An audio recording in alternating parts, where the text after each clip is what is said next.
Well, I just removed the top key on the upper manual, and look what's down under there. A quarter. I'm going to pull it out and see what year it is.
Once you remove the 4 long bolts, there's 2 in the back of the console and 2 in the front of the console, the manuals will be loose enough at that point that you can raise up this upper manual by picking up this block of wood.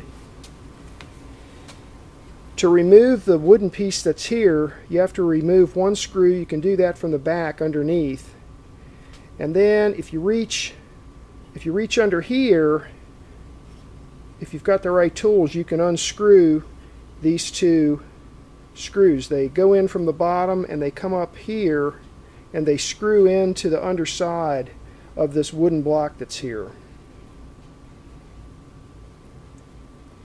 Once you get that out, then you can remove this section, which is the control tablets for the pedal solo unit.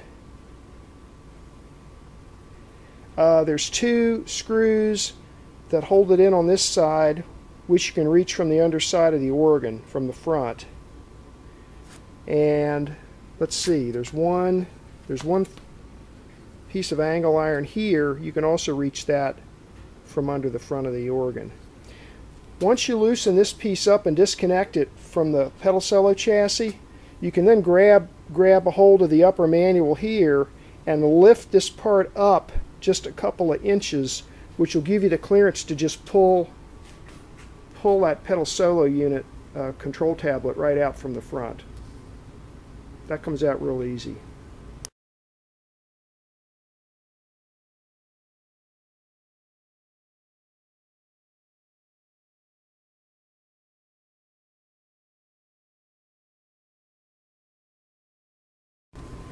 Well, for now I've decided to go ahead and remove the keys on the upper manual while the manuals are still sitting here inside the organ. I think I can take all the uppers out right from here. If you look down here, there's a screw there's screws right here that are 1 screw per key holding them in. So, and I discovered that a 1/4 inch wrench, I don't know if that's a perfect fit, but it's a good enough fit to loosen them up. So just loosen these screws up a couple turns. Don't loosen them up too far or they'll go flying off into the stratosphere somewhere, never to be found again, because it's holding this piece of spring steel against the back of the manual. That's where the key gets his springiness from. So if you loosen it just a couple of turns, then you'll be able to, the spring will come loose out of the 2 little bumps that's holding it there, and you can lift the key by the back side right on out of there. So that's how that's my plan for taking the keys off the upper.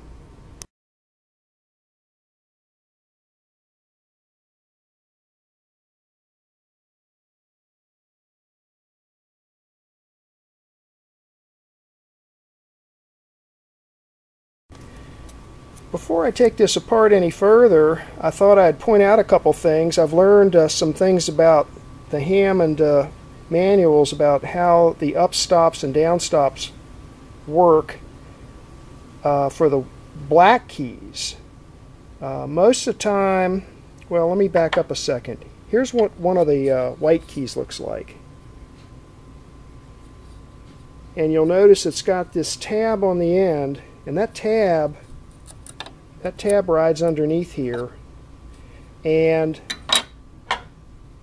this is the downstop felt, and under here is the upstop felt.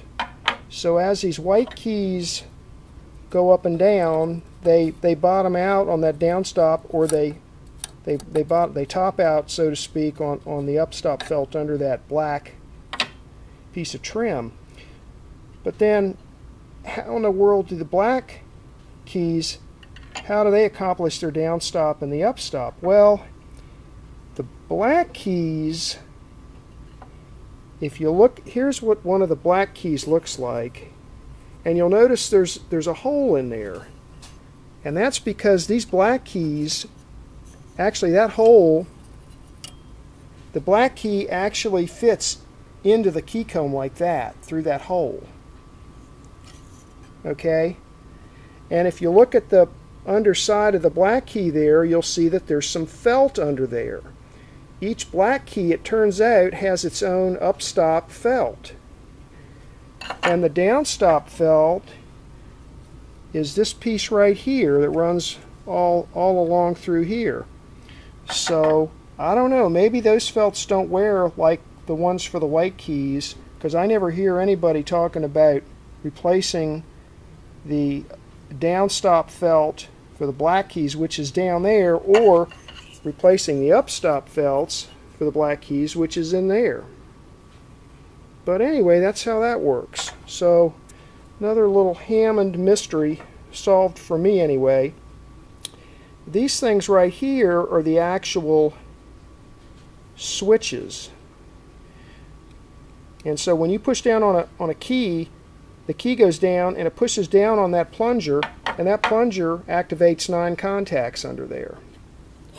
And if you look on the underside of one of the keys, there's a piece of felt right here, which is where the key actually touches the switch.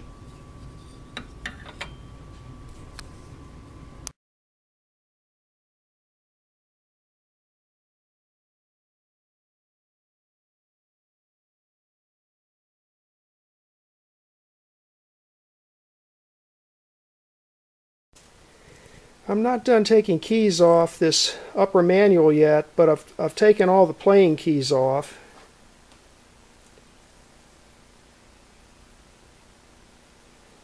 And there is quite a collection of bugs and dirt and grime underneath there. I found a 1947 quarter under there and a paper clip.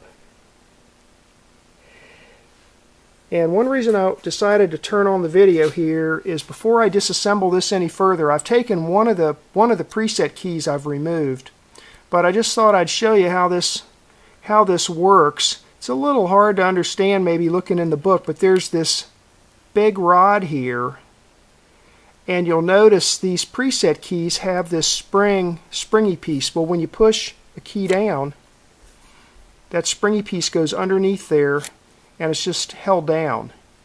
And then when you push the cancel key over here, see, it rotates that bar down and it releases the key, and then another one can be pushed down. So the key's up right there, now it's down, and now it's released. And incidentally, as I do this, I'm seeing that there's quite a bit of lag in the way that bar is moving. So I'll be glad to get them off of there and get them cleaned up, and probably put a little bit of lube on that stuff too.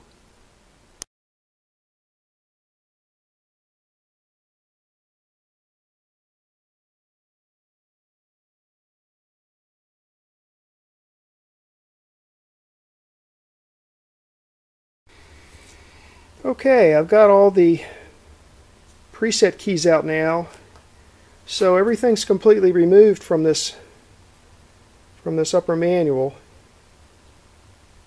And like I said earlier, there's a nice selection of dust and bugs under there. I wanted to point out a couple more things about these preset keys. Here's the mechanism, and if you look at these two keys, here's the cancel key, and this is one of the other keys, and you'll notice that on the cancel key, this piece of metal is a lot longer. These pieces here are designed, they only extend about halfway over the bar, so that when you push the key down, it can slip underneath and be held underneath. This one's a lot longer, so that when you push down on it, it cannot slip underneath the bar. So you push this down, it activates the bar, or releases any of the other keys that happen to be pushed down. The other thing I'll point out is the cancel key does not activate any switches. So right here, there's no felt. Here's the felt that bears down on the switches for this preset key, and this one has no switch underneath of it, so you know, they saved money by not putting felt on there, I guess. Another thing is that if you look on the inside of these, on the underside of these plastic playing pieces, it actually has the name of the note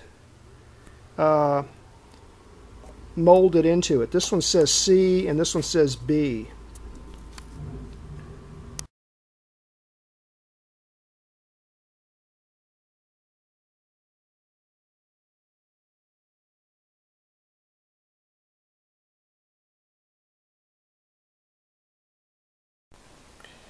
Regarding these key combs, before I took the keys off, I decided that they don't have enough play in it for me to warrant fooling around with the felts on the key combs. But while I had it apart, I measured the width of these metal pieces, like from here to here and from here to here. And those key combs are not all the same width. Some of them measure 0.280 inches across, and some of them measure 0.325 inches across. So if you're gonna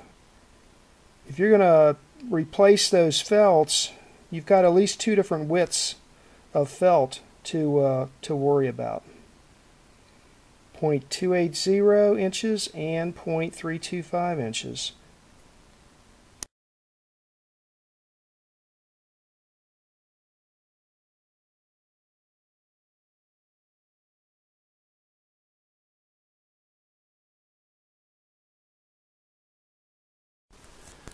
Another aspect of taking this manual apart are getting what I'll call these carriage bolts off. This thing has a smooth head on it. It's not a slotted screw. There's 6 or 7 of these that have to come out. Now, if you look on this side, most of them will be easy to take off because there's a nut right here. But there's one right here, and it's hidden behind this screw, this vertical screw.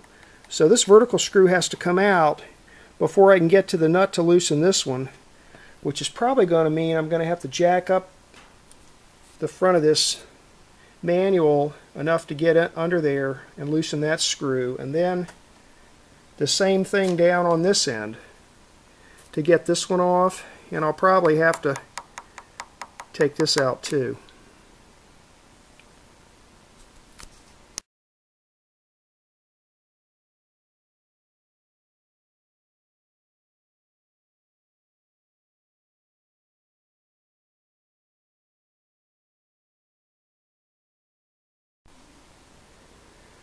Well, that took a while, but I finally got the fascia plate off the upper manual. There's 7 carriage style bolts that holds it in, and getting this one out here over on the right hand side, that was tough. I had to remove 2 screws down here that are actually holding pieces of the keyboard together so that I could lift this plate up far enough to get a nut driver in there to loosen that one up. So wow, I don't know. I might see if I can maybe tap those holes. They're oval holes there, but maybe I can find some screws that'll work in there, even if they're sheet metal screws or something.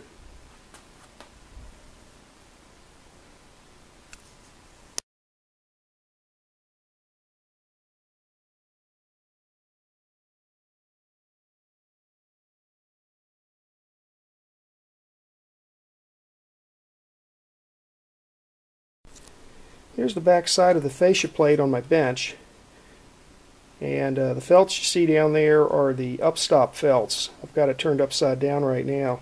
Now this one has two different pieces of felt. One piece runs from here over to here, and then there's another piece that runs all the way down to here, to the end of the keys on the treble end.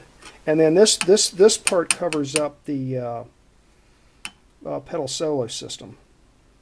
So this fascia plate's a little wider than most of them. I took out 7 screws. 1, 2, 3, 4, 5, 6, and 7 is an angle bracket. Number 6 here, to get to that I had to remove those other 2 screws, which are actually holding part of the keyboard together.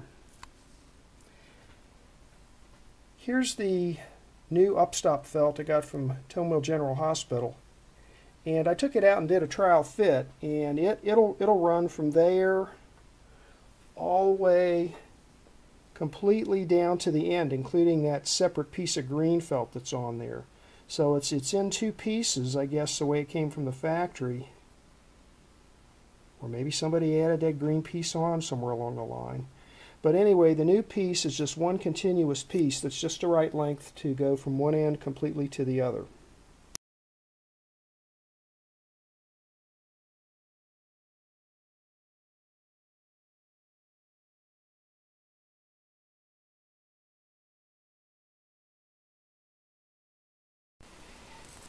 Here's a look at the Downstop felt. You can see where it starts. It starts right here on this low C key right there, and runs all the way up basically to the very right hand side of the manual. So you can start there and put it on and stick it on, and you'll end up right here. I'll put a pencil mark there just in case. So what that means is down here you're looking at the preset keys, and the preset keys don't have a Downstop felt. And I did a test fit with my new Downstop felt from Tomeville General Hospital, and it's exactly the right length. So I think, and I've got this pretty well cleaned up now. I took a paintbrush in there and brushed out most of the bugs and the dust and stuff. I don't want to get too carried away with cleaning, because you know you could end up like Alice in Wonderland, going down the Hammond organ rabbit hole, never to be seen again, never get your instrument back together so you can play it. So what I'm going to do now here is I'm going to clean all the old gook off these bars and clean it up and put some new lubrication on there, and then remove this Downstop felt and put the new one on.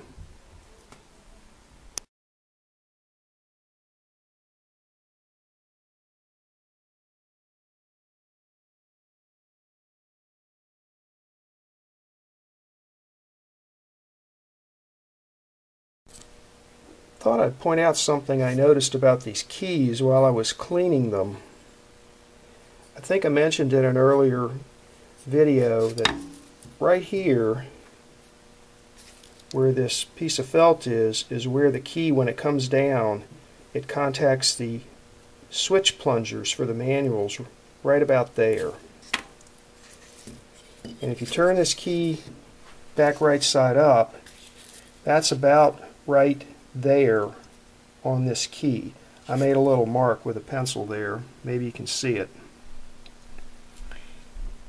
And if you notice, that little piece there is actually a metal tab, which could be bent ever so slightly up or down, and that would change the point at which the notes started sounding when the key is depressed. The reason I started thinking about that is because this part up here rides on the Upstop felt, which I haven't installed yet. But when I did a trial fit, I noticed that the new Upstop felt, of course, it's more spongy, but it's also a little bit thicker than the one that's in there now, which is 60 years old and hard as a brick. Well, what that means is with a thicker felt here, that means that the rest position of this key is going to be slightly lower. It's going to be slightly lower at rest than it was before. And there's some possibility, maybe very remote, but there's some possibility with that key, with the key slightly down further, that they could be down far enough that some of those non-contacts actually start sounding. Because when you press a Hammond key down, if you press it down, you don't have to press it very far down before some of the contacts start making connection. So I suppose if you had a problem along those lines with a new Upstop felt, you could possibly fix that problem by lifting this tab up ever so slightly. I don't know if that's what it's there for, but it seems like you could use it for that purpose.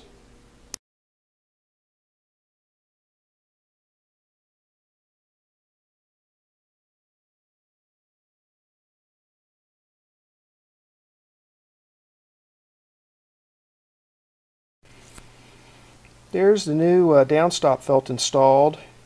I started at this end, and it's got sticky stuff on the bottom side of it, so you just peel off this protective covering and push it down. Now I made a mark when I took the old one off. I made a pencil mark right here, so I knew where to stop.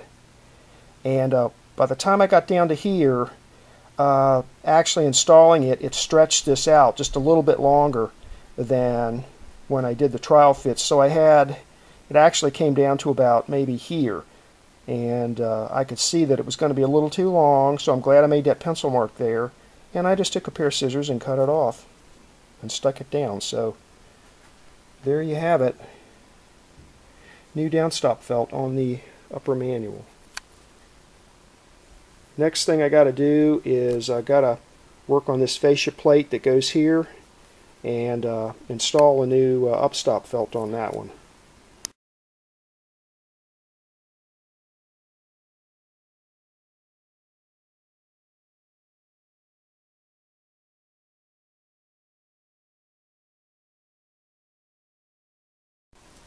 Starting to look for ways to attach this this fascia plate back on to the organ from the front, so it'll make it easier to reinstall the keys, and also if I ever have to get in there again, it would be a lot easier just to be able to unscrew some screws.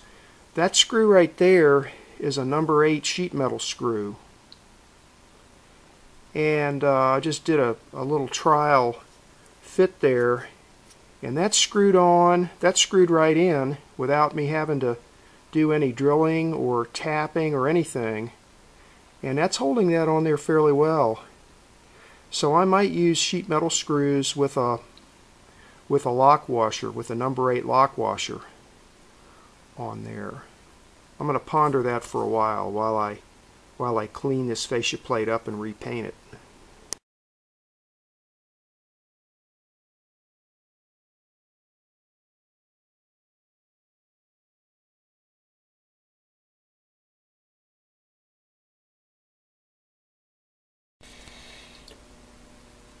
One piece of advice I wanted to give you from the School of Hard Knocks. This is one of the preset keys. It's one of the sharp keys. And these preset keys, all the keys, not just the sharps, but the natural keys, are held captive just like this one is in the front by the key combs. So all these preset keys have to be installed by first putting it in from the front onto the key comb, and then once you get it on the key comb, then this spring in the back has to be put behind the screw and the lock washer on the back and then tightened down. Well, when you install these, whatever you do, don't push on this bent metal piece right here. Don't do that. Because I did, and look what happened. It broke off.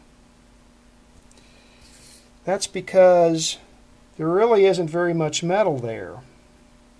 It's bent there during the manufacturing, and there's just 3 small pieces of metal that hold it on. So my advice is, when you're installing these, just keep, once you get the front in, just keep backing out the screw in the back. You don't want to back it out until it falls out down into the tone wheel generator. But back it out until you can get the springy part of the steel, which is this part here, get that to fit behind there, and then slowly tighten it down and rock it back and forth until you make sure that the little bumps are engaged. But don't try and get the spring behind there by pushing on that metal piece right there, because that's what's going to happen.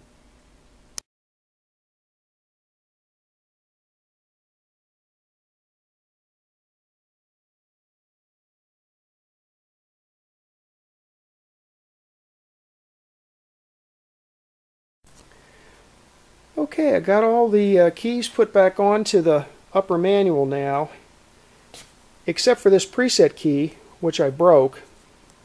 I'll explain that in another video clip. As you can see, the playing keys, the naturals, the front of the key's not held down by anything except for this, except for the fascia plate on the front. The sharps are held down in the front by the key combs. Now on these preset keys, the black and white preset keys are all held down in the front by the key combs. So the next step for me is to go ahead and work on that fascia plate. I'm going to sand it down some in the front and get the old flaky black paint off, or a lot of it off, to where it's down to good paint, and then I'll probably spray that with some glossy enamel paint, and then I'm going to install that from the front. I ordered some number 8 by 1/2 inch black oxide finish screws, panhead screws, that I can use to screw it in from the front.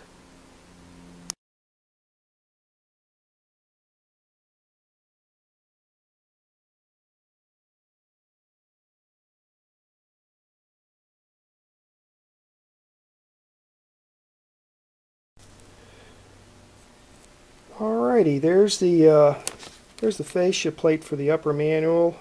I sanded it down some and put a fresh coat of black paint on it.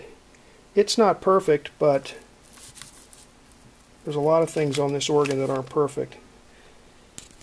But anyway, on the back side here, I peeled off the old Upstop felt, and then I scraped it down to the metal with a knife, and then I put some then I wiped it down with some acetone to get the last of the old glue off. This is a peel and stick piece, and it fit perfect.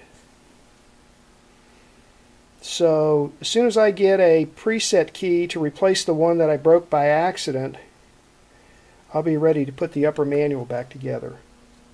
But this is what it looks like with new Upstop felt.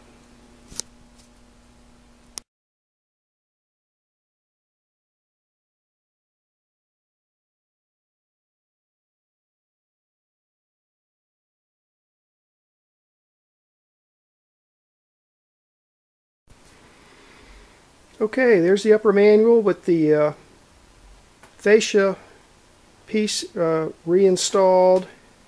I ended up using a bunch of number 8 by 1/2 inch panhead sheet metal screws with a black oxide finish to them. And I don't have any lock washers on those right now. If I can find some black lock washers, maybe I'll take them out one by one and put a lock washer on them. But there it is. It was easy to put back on. I'm missing one preset key right here, this A sharp. I broke that. I explained how that happened in an earlier video. So I've ordered a replacement from Tomewheel General Hospital. So as soon as the doctor helps me out, I will put that in and we'll be done with the upper. Here's the difference in sound between the upper manual, which has new Upstop and Downstop felts for the white keys anyway, and then here the lower manual doesn't have, still has the original felts.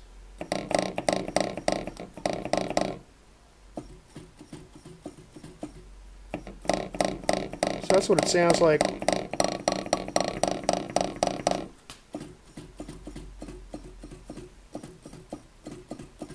So it's quite a bit quieter.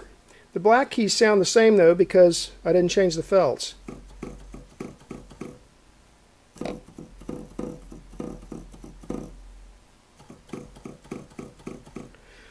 So they're the same, but they're not making a lot of noise anyway. The ones that really make a racket are these white keys.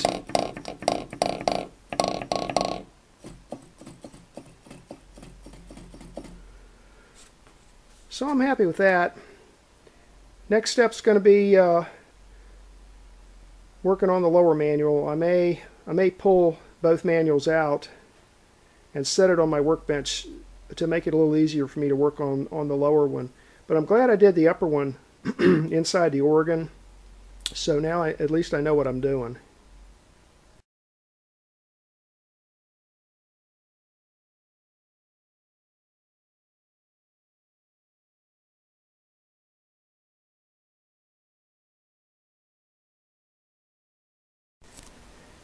In an earlier video, I was wondering whether or not putting a new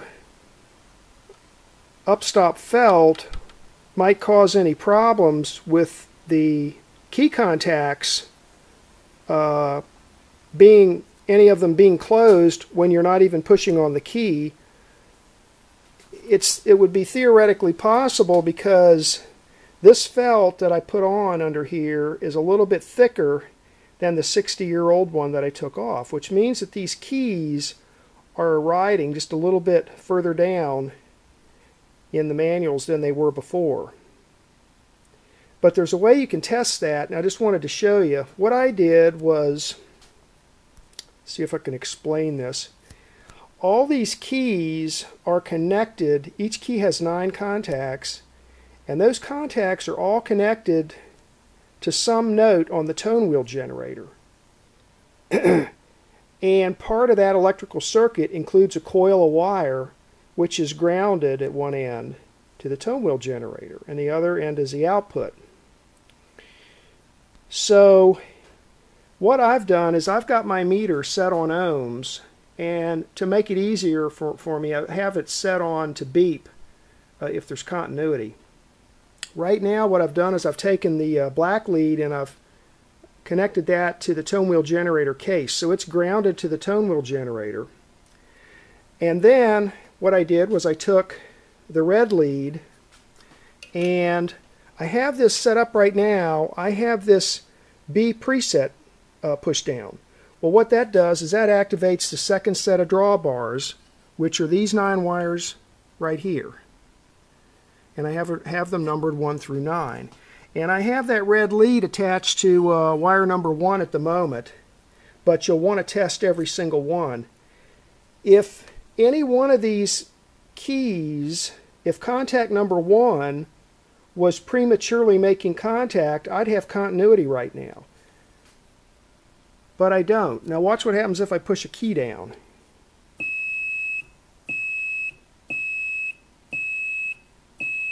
That's because when I push down any one of these keys,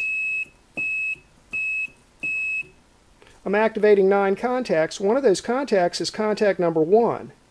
And so that completes a circuit from some note. I don't know and I don't really care for this test. Some note on the tone wheel generator is being connected to drawbar wire number 1 back there. And so when I push down a key, it completes that circuit, which gives me continuity. So the fact that there's no beeping going on right now and that thing says 0L tells me that none of the contacts, none of the number 1 contacts are prematurely touching. And so then all you have to do is move that alligator clip to each one of the wires 1 through 9, and that way you can test all 9 contacts out that way. Now one thing I'll point out is when you get down to a certain point, right here it stops beeping, okay? But if you look up at the meter, you'll see I still have continuity. I lift up on the key, I push down on the key. So it's got to be below a certain number of ohms before it'll actually beep. But if you look at the meter, okay, now if I go all the way down to the low C, see that's 102 ohms. If I go to the next C up, that's 53 ohms. And then if I go to the next C up, middle C, okay, it's about 24 ohms, and it's beeping. So anyway, I just thought I was looking for a way to test out the contacts, and that is a way to do it. And actually, if you sit here and hook that lead to wire number 1 and go all the way up and down the keyboard, and then move it to 2 and go up and down the keyboard and so on, all the way for all 9 wires, you will have tested out continuity for every single contact.